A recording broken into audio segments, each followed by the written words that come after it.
বিভিন্ন শ্রেণীর ছাত্রছাত্রী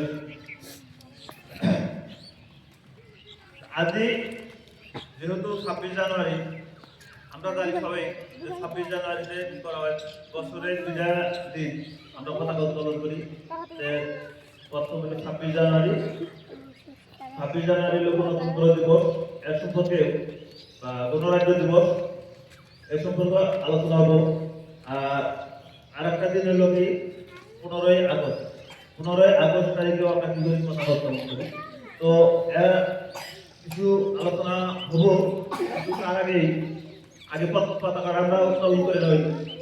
আর আমরা এই আজকের পতাকা উত্তোলন করবো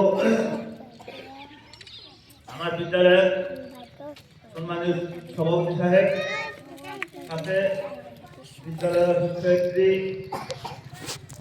প্রধান শিক্ষয়িত্রী আর